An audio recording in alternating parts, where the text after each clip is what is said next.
नमस्कार जय जगन्नाथ जय गुरु मुद्राज वेलकम कर YouTube channel Devraj life vision आपने केमती अच्छा मुझे तो भले अच्छे आशा कर ठाकुर मंदिर आपने भले थे भगवान समस्त मंगल करूँ आसुँच आज गोटे नुआ ब्लॉग को आज नुआ ब्लॉग आम जा आमर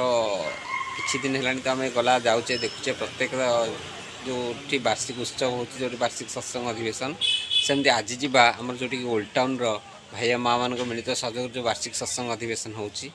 साधारण सभार आम जा देखा आमर श्रद्धेय बंटी भाई केते सुंदर जाजन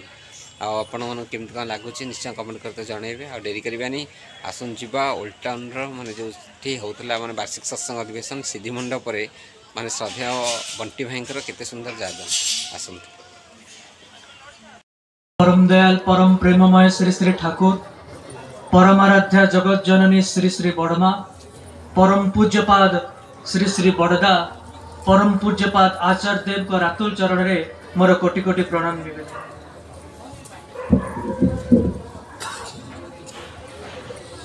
आजिर ए सत्संग उपस्थित भक्तिमती मातृमंडली साधु सज्जन मंडली गुरुभ्राता मंडली तथा ए माइक स्वरे जेते दूर शुभा जाए से समस्त सत्संग प्रेमी श्रोता बंधु मान को मो आंतरिक राय एवं जयगुरु निवेदन करे। प्रकृत पक्षे कह गले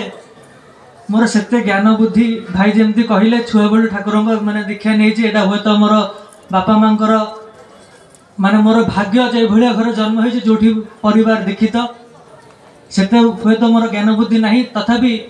मो जीवन में जी मु ठाकुर को अनुभव करची तोली धरने चेष्टा रखी। मोर पूर्ववर्ती भाई जो आदर्श कथा कहते जो गुरु कथा कहते जहाँ को प्रति अनुराग आज तांको जीवन रे वृत्तिर नियंत्रण आनी केवल तांको जीवन में नुह सेते बेले भी जो माने भी ठाकुर ग्रहण कर वृत्ति नियंत्रण होबे भी जो मैंने ठाकुर को ग्रहण करुँच जीवन में ए भाई जमी कहले माछ मांस कुआडे चली केमिति विभिन्न प्रकार आकर्षण आकर्षण भरा दुनिया नारी मद टंका जो बयस माने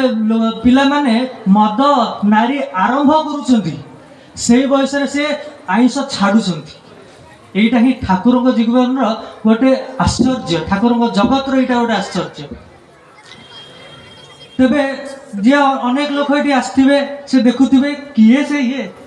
गोटे धड़ा धोती पिंधि गोटे पैताटे पकई गोटे बाबा की साधु बदे होते आगे किंतु ताहा नुह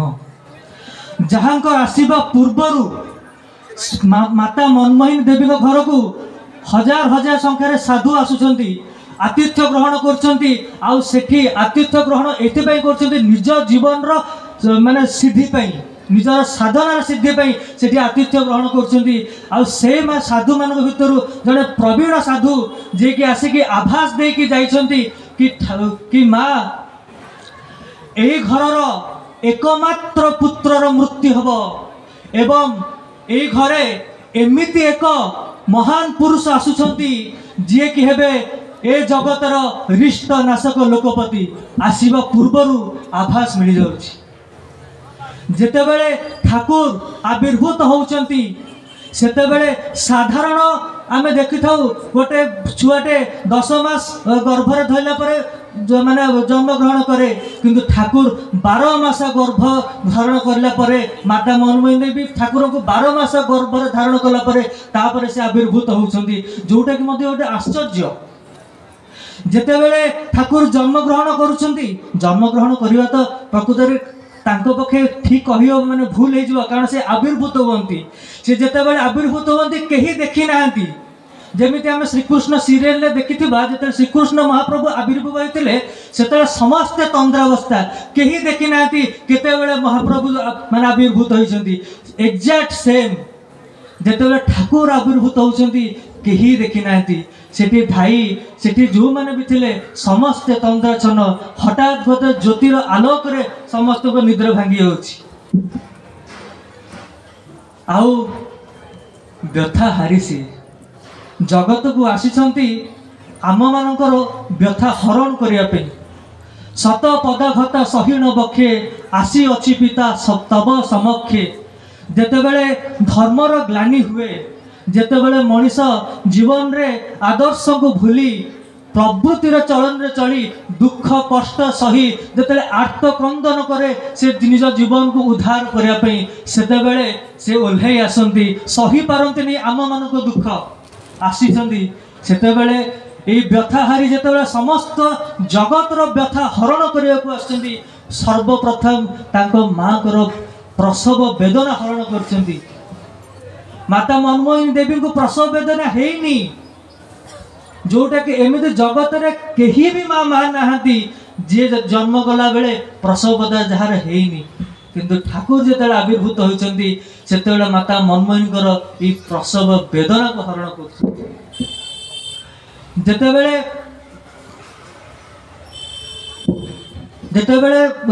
11 ମାସର ଶିଶୁ ନା ଟିକେ ବୁଝିଲେ, ଆଉ ଯେତେବେଳେ ଠାକୁର ଜନ୍ମ ଗ୍ରହଣ କରୁଛନ୍ତି ଆବିର୍ଭୂତ ହେଉଛନ୍ତି ସେତେବେଳେ ଆମର ସାଧାରଣ ଭାବରେ ଗୋଟେ ଛୋଟ ଛୁଆଟେ କାନ୍ଦି ଥାଏ, କିନ୍ତୁ ଠାକୁର ଯେତେବେଳେ ମାନେ ଆବିର୍ଭୂତ ହେଉଛନ୍ତି ଗୋଟେ ଅସାଧାରଣ ଶିଶୁ ଭଳି ଏପଟ ସେପଟ ଅନଉଛନ୍ତି, ମୁଖରେ କିନା ମୃଦୁ ହସା। ଆଉ ସେତେବେଳେ ଯୋଉଠି କିନା ସେହି ସମୟରେ ଯୋଉମାନେ ବି ସେଠି ଉପସ୍ଥିତ ଥିଲେ ସେମାନେ ସମସ୍ତେ ଆଶ୍ଚର୍ଯ୍ୟ ହେଇଯାଉଛନ୍ତି କି ଏ କି ଭାବ। ଯେତେବେଳେ 11 ମାସର ଶିଶୁ ସେତେବେଳେ ମାତା ମନମୋହିନୀ ଦେବୀ ଉମେଶ ଚନ୍ଦ୍ର ଲାହିଡ଼ିଙ୍କ ଘରକୁ ନେଇକି ଯାଇଛନ୍ତି। ଆଉ ଯେତେ ଉମେଶ ଚନ୍ଦ୍ର ଲାହିଡ଼ି ହେଉଛନ୍ତି ଜଣେ ନୈଷ୍ଠିକ ବ୍ରାହ୍ମଣ,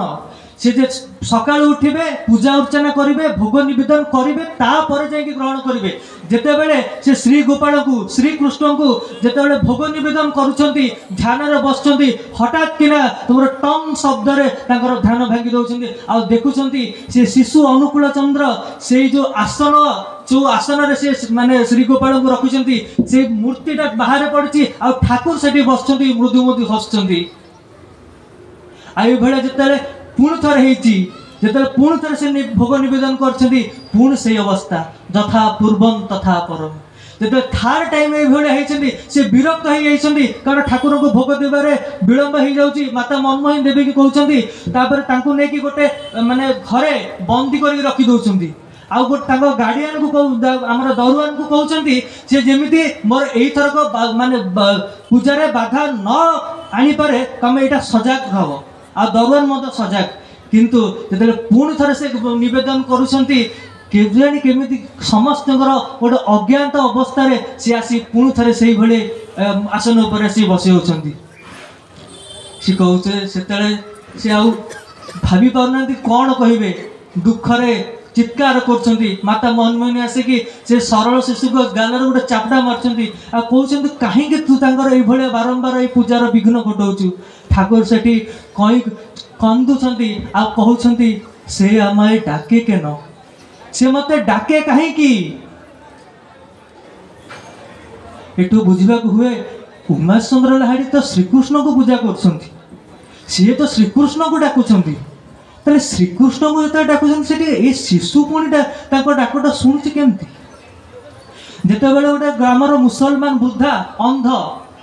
ବର୍ଷା ପଡୁଛି, ଜାଣିପାରିନି ଗୋଟେ ନାଳରେ ପଡ଼ିଯାଇଛି, ବର୍ଷା ସହିତ ପୁଣି ଆମର ଯୋଉ ତାକୁ କ'ଣ କୁହନ୍ତି ପଥର ପଡୁଛି, କୁଆ ପଥର ମୁଣ୍ଡରେ ଆସିକି ମାଡ଼ ହଉଛି, ମାନେ ଶରୀରରେ ବଳ ନାହିଁ କହିବା ପାଇଁ ମତେ କିଏ ରକ୍ଷା କର ବୋଲି ଆଲ୍ଲା ଆଲ୍ଲା କହି ଡାକୁଛନ୍ତି। ସେତେବେଳେ ଠାକୁର ସ୍ଲେଟକୁ ମୁଣ୍ଡରେ ରଖିକି ଦୌଡ଼ି ଯାଉଛନ୍ତି, କେହି ଜାଣିପାରୁନାହାନ୍ତି କୁଆଡ଼େ ଗଲେ ବୋଲି। ସେ ବର୍ଷାର ସେଇ ଯୋଉ ମାନେ ସେ ବର୍ଷା ଝଡ଼ ତୋଫାନକୁ ସହିକି ସେଠି ଯାଇକି ପହଞ୍ଚୁଛନ୍ତି, ଆଉ ସେ ବୃଦ୍ଧକୁ ସେ ନଳାରୁ ଉଦ୍ଧାର କରୁଛନ୍ତି। ସେ ବୃଦ୍ଧ ତାଙ୍କୁ ଜାବୁଡ଼ି ଧରି କହୁଛନ୍ତି ତୁମେ କି ଆମର ଆଲ୍ଲା, କ'ଣ ତୁମେ କ'ଣ ମୋର ଆଲ୍ଲା। କିଏ ସେ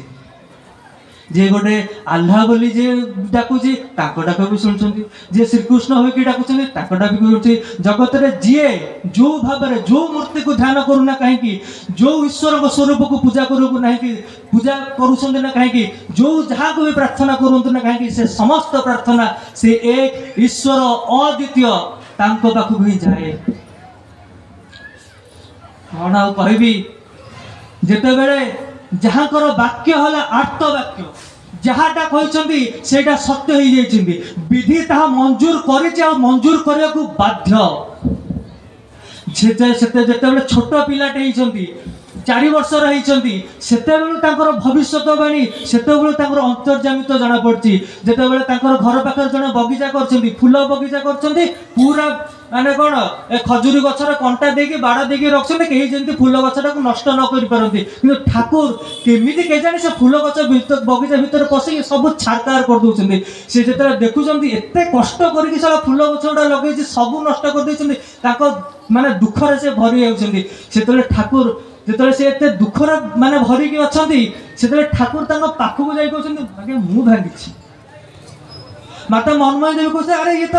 ଯଦି ତମେ ଜାଣିପାରୁଛ ଇଏ ହିଁ ଅନିଷ୍ଟ କରୁଛି, ତାକୁ ଧରିକି ମାରୁନ କାହିଁକି? ଠାକୁର କହୁଛନ୍ତି ହାତ ଅଛି ବାନ୍ଧ, ପିଠି ଅଛି ମାର, କିନ୍ତୁ ଯେତେ ଦିନ ପର୍ଯ୍ୟନ୍ତ ଏଇଠିକିନା ସେ ବଗିଚା କରୁଥିବେ ଯେତେ ଥର ଏଇଠି ବଗିଚା କରିବେ ମୁଁ ସେତେ ଥର ଭାଙ୍ଗିବି। କିନ୍ତୁ ଏମିତି ଗୋଟିଏ ଦୁନିଆ ଅଛି ଯୋଉଠି ବଗିଚା କଲେ ମୁଁ କିନ୍ତୁ ଭାଙ୍ଗିବିନି, କେହି ବି ଭାଙ୍ଗିବେନି। ଆଉ ଏଠି ବଗିଚା କରିକି ଲାଭ କ'ଣ? ସେ ତ ସେଇ ଦିନକୁ କିଛି ଦିନ ପରେ ପଳେଇବେ। ଆଉ ସତକୁ ସତ ବିଧିର ବିଧାନ ସେ ଭାଇ ଜଣକ ଇହଲୋକ ମାନେ ଏ ଲୋକରୁ ଚାଲି ଯାଇଛନ୍ତି ଆର ଲୋକକୁ। ଯେତେବେଳେ ଠାକୁର ବସିଛନ୍ତି ମାତା ମନମୋହିନୀ ଦେବୀ କହୁଛନ୍ତି ଆରେ ଅନୁକୂଳ ଏ ଅମକ ପଡ଼ୋଶୀ ଘରେ ଗୋଟେ ପୁଅଟେ ହେଇଛି, ଚାଲ ଯିବା ଦେଖିବାକୁ। ଠାକୁର କହୁଛନ୍ତି ମା ମୁଁ ଯିବିନି, ଇଏ ତ 18 ଦିନ ବଞ୍ଚିବ, ତାକୁ ଦେଖିକି ଲାଭ କ'ଣ? ସେତେବେଳେ ମାତା ମନମୋହିନୀ ଜାଣିପାରୁନାହାନ୍ତି, କିନ୍ତୁ ଯେତେବେଳେ 18 ଦିନ ପୂର୍ତ୍ତି ହେଇଛି, ସେତେବେଳେ ଶିଶୁଟି ଚାଲି ଯାଉଛି, ସେତେବେଳେ ସେ ବୁଝିପାରୁଛନ୍ତି। ଯାହାଙ୍କର ସ୍ମୃତିବାହୀ ଚେତନା କଟେନି, ଆମମାନେ ହୁଏତ ପୂର୍ବଜନ୍ମ କଥା ଆମର ମନେ ନାହିଁ, ଏ ଜନ୍ମରେ ଛୁଆ ବେଳର କଥା ବି ମନେ ନାହିଁ, କିନ୍ତୁ ଯେ ଈଶ୍ୱର ପୁରୁଷୋତ୍ତମ ତାଙ୍କର କିନ୍ତୁ ସ୍ମୃତିବାହୀ ସେଟା କଟେନି। ସେ ଯେ ଆସୁଛନ୍ତି ଦୟା ଧାମରୁ ଏ ପର୍ଯ୍ୟନ୍ତ ସେ ସବୁ ବି ମନେ ଅଛି। ପୁଣି ଛୋଟ ବେଳର ଶିଶୁ ବେଳର ଅନେକ କଥା ମଧ୍ୟ ଠାକୁର ତାଙ୍କ ପର ଜୀବନରେ କହିଛନ୍ତି, ସେଟାକୁ ମୁଁ ଯାଉନି। ଯାହାଙ୍କର ଜଣେ ସନ୍ନ୍ୟାସୀ ଆସିଛନ୍ତି ଠାକୁରଙ୍କ ପାଖକୁ, ସନ୍ନ୍ୟାସୀ ଆସିଛନ୍ତି ଠାକୁରଙ୍କୁ ବହୁତ ମାନେ ବହୁତ ଭଲ ପାଆନ୍ତି, ଆଉ ଠାକୁରଙ୍କୁ ଭୋଗ ଦେଇକି ସେ ଭୋଗକୁ ନିଜେ ଖାଆନ୍ତି, ତାଙ୍କର ଉଚ୍ଚିଷ୍ଟ ଖାଆନ୍ତି। ମାତା ମନମୋହିନୀ ଦେବୀ ଯେତେବେଳେ ଏସବୁ ଦେଖୁଛନ୍ତି, ସେ ତାଙ୍କର ଛୁଆର ଅମଙ୍ଗଳ ହବ ବୋଲି ସେ ସାଧୁକୁ ବାରଣ କରୁଛନ୍ତି, କିନ୍ତୁ ସାଧୁ ସେତେବେଳେ କହୁଛନ୍ତି ମା ଆଜି ସିନା ୟାଙ୍କର ଉଚ୍ଚିଷ୍ଟ ଖାଇବାକୁ ୟାଙ୍କର ପ୍ରସାଦକୁ ମୋତେ ଗ୍ରହଣ କରିବାକୁ ଆପଣ ମୋତେ ମନା କରୁଛନ୍ତି, କାଲି ଯେତେବେଳେ ହଜାର ହଜାର ସଂଖ୍ୟାର ଲୋକ ଧାଡ଼ି ବାନ୍ଧିକି ତାଙ୍କର ପ୍ରସାଦ ଖାଇବେ ସେତେବେଳେ ଆପଣ କେତେ ଜଣକୁ ମନା କରିବେ? ଆଉ ଆଜି ଦେଖନ୍ତୁ ସେ ଥିଲା ସେ ହିମାୟତପୁର ଗୋଟେ ଅଗଣ୍ୟ ନଗଣ୍ୟ ଜାଗା, ଯାହାକୁ ମ୍ୟାପରେ ମାପିଲେ ବି ଲୋକ ମାନେ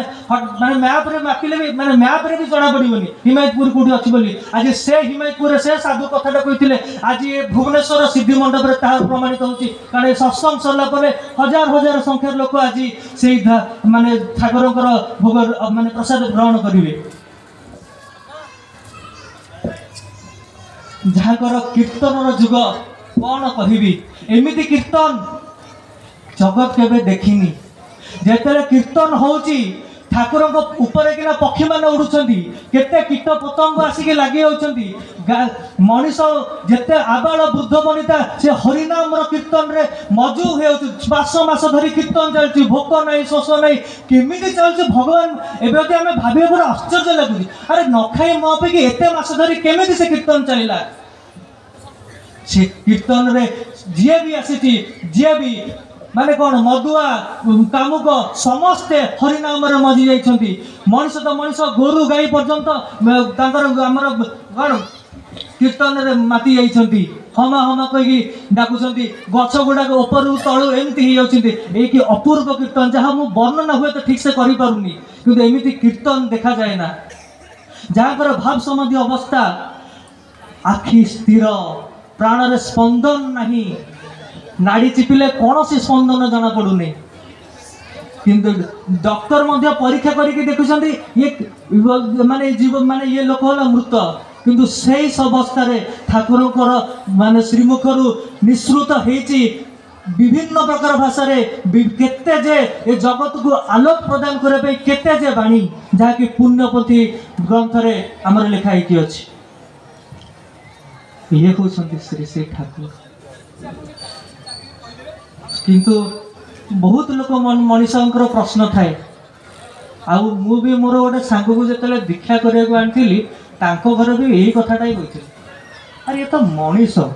ମଣିଷକୁ କ'ଣ ପୂଜା କରିବ? ଆମମାନଙ୍କ ସାଧାରଣ ଜିନିଷ ଥାଏ, मनीष को कौन पूजा करे ठाकुर को पचरा कि ठाकुर ईश्वर मनीष है कि कहीं आसती ठाकुर कहते अरे मनीष को नियंत्रण करने को हेले मनीष को बुझाइबा को हेले मनीष होइकी तो आसिया पड़ो ईश्वर जदि गोटे गाईटे होइकी आसते सी कौन तांको कथा आम बुझी पारि ईश्वर जदि गोटे पक्षीटे होइकी आसते तांको कथा को आम बुझी पारि मनीष होइकी आसीछन्ति बोली तो आम तांको कथा बुझुछन्ति आ पुणी आउ गोटे कथा सत्संग शुणुଥିଲି जे ईश्वर सर्वश्रेष्ठ सृष्टि होउछन्ति मनीष आ जेतेबेले से मनीष होइकी आसन्ति सेतेबेले मनीष सहित आउ अन्य मुख्य लता जीवजंतु समस्त को से माने नियंत्रण करि पारंती और समस्त कथा से बुझी पारंती ए भड़ी ठाकुरंकर कथा प्रकृत रे कहू कहू पाड़े जे चली जाए केते कारण एते असीम कथा जहाँ को जीवन लिखिया को जाए भी कहीं लिखि पारि नांती आकु ताकु ए असीम पृष्ठार गोटे पृष्ठ मु मात्र तोली पाए चेष्टा करूछि से भली ये तो मनुष्य रूप में एवं नुह जितेबाला श्रीकृष्ण भी आसीथिले जितेबाला रामचंद्र भी आसीथिले जितेबाला रसूल मोहम्मद जीशु कृष्ण श्री चैतन्य देव बुद्ध देव रामकृष्ण ठाकुर समस्ते ही मनुष्य रूप ही आसछन्ति केही केबे अन्य रूप में आसी ना तेबे मनुष्य रूप में आसी मध्य आम मानकर नियंत्रण करने पई चेष्टा करी मध्य मनुष्य किंतु ताको चिन्हि पारिनी मनुष्य किंतु ताको जानी पारिनी जेते बेले भी आछंती बहुत कष्ट सहयोग पड़ुची बहुत यातना सहयोग पड़ुची जेतेले रामकृष्ण रामचंद्र हेकि आसिले सेतेबेले ताको 14 वर्ष वनवास जीवाकू पड़ुची सीतांकर विरह सहयोग पड़ुची जेतेबेले श्रीकृष्ण हेकि आसिले आसु आसु को पुतना केते कोन असुर पठाइछि तांकू मारिबा पई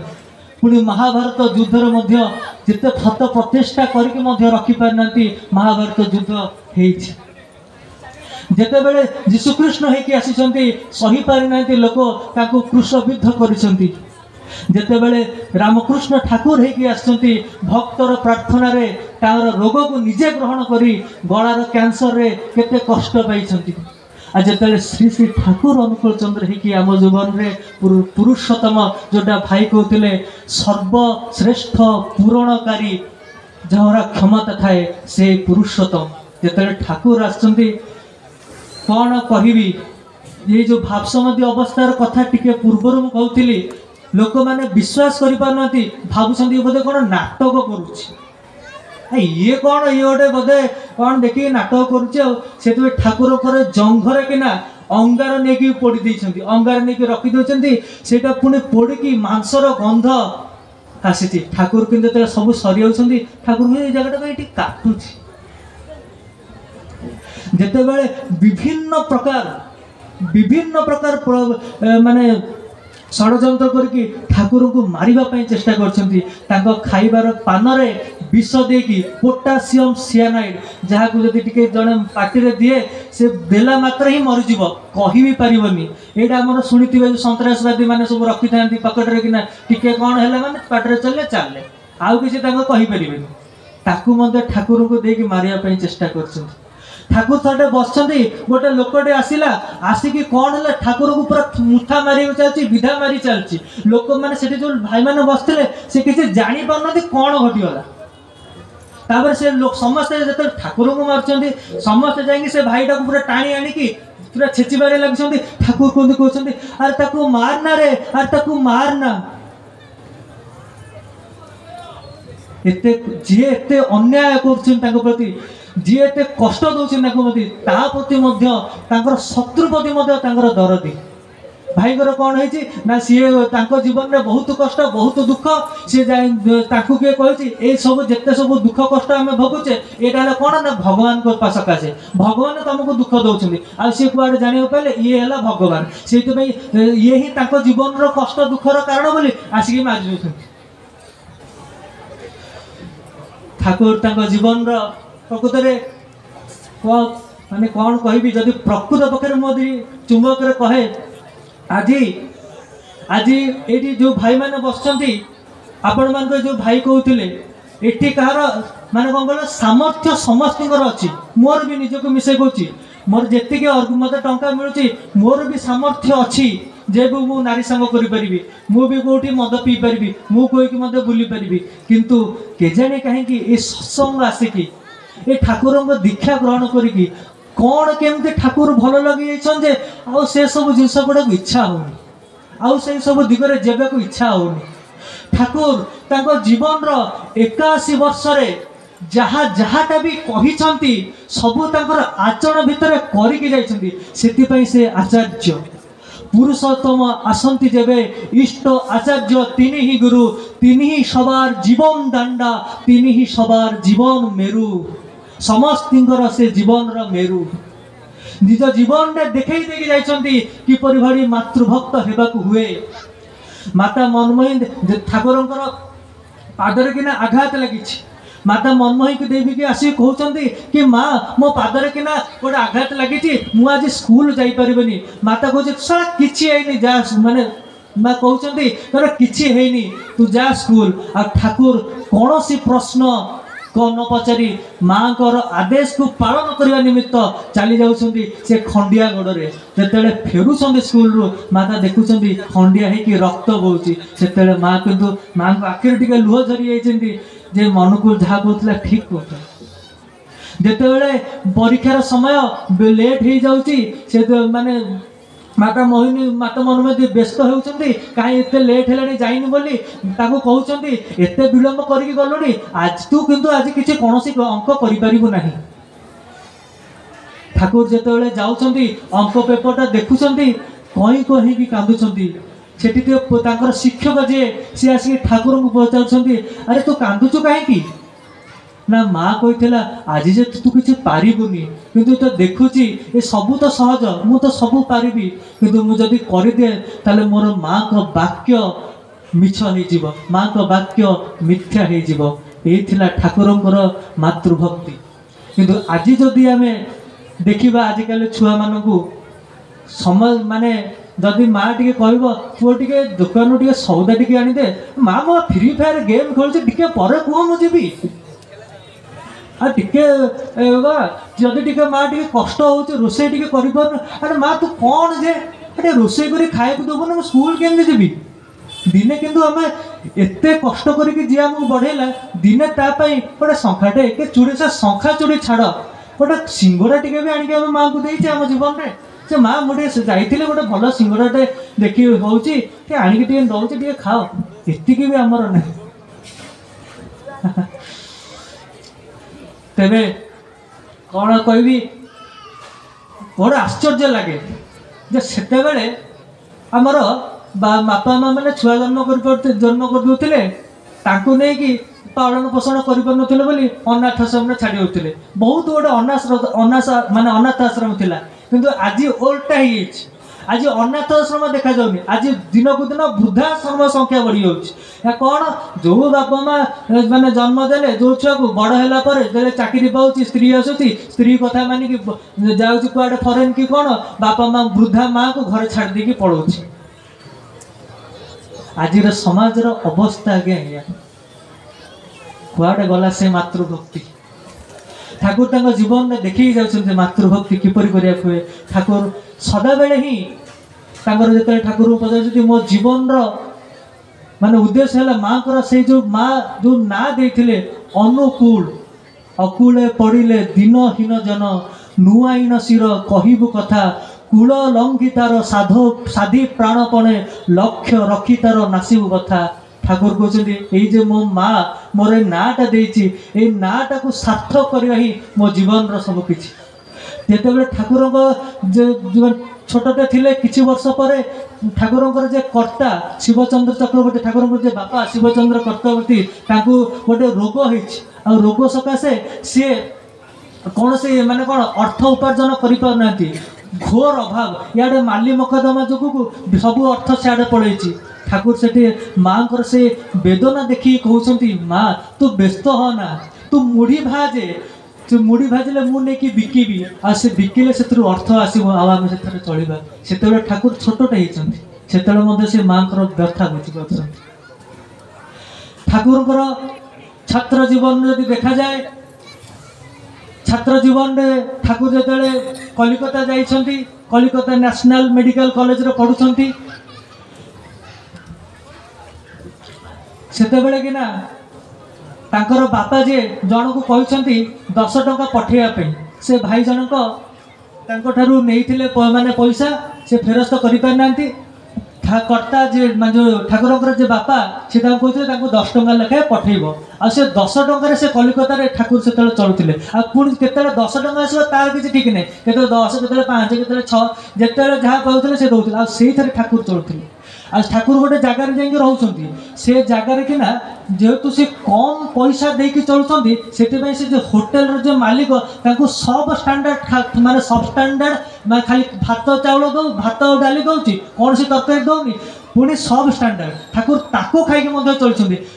ताठू भी कौन दिने थटे ठाकुर जो थाली आणिक भात आनी देखुते से मेढ़ा सिंगाणी पड़ी ठाकुर से मेढ़ा सिंगाणी को साइड कर से भात को खाई एभलिया गोटे अभाव एभलिया गोटे परिस्थिति भी केबे से जाइए घरे कही ना जे बापा बापा मोर एभलिया परिस्थिति मते आउ टिके टंका दियो केबे भी तांको बापा को जाइए बोझई ना जेते कष्ट आसिले भी सबू सही मथा पातिकी किंतु स्वाभिमान तांकर एभलिया कहा आगे भी कही ना जितेबाला कुली पाखे जाइए रोच से सब कौन कुली माने जो कोईलार गुंड पड़ी ड्रेस गुड़ा सब कड़ा पड़ जाऊँ से कला ड्रेस पिंधिकी जाऊँ मेडिकल कॉलेज जी भी पाखक देखु जो छात्र देखुं कौन एमती कौन है आसु कई आदर कर कई पाखे बसुले शिक्षक भी कहते अरे भाई तुझे एमती कौन अवस्था आसु से चुप किंतु कही ना जे मो घर मोर ये अवस्था कारण से जो 10 टंका दौले सी भी से बंद कर दी आउ दौना नलकूर पा पी कि बंचुंट केते केते दिन ये दिव्यतम सुखी जाइए तापर जिते आम देखा डाक्तरी जीवन केते जे रोगी को बिना मूल्य सेवा दे केते जे रोगी को से आरोग्य कर माने रोगी को पैसा आने तो दूर कथा बर निज पकेट रु पैसा देकी तार रोग व्याधि दूर कर ठाकुर गोटे ठाकुर गोटे जगह को जाइए देखा गोटे रोगी को देखला जेठू मेडिसिन पत्र देकी पलि आस मेडिसिन पत्र देकी आसछन्ती से रोगी किंतु आउ जणेनी जे मेडिसिन खाई भल है कि खराब है आउ जणेनी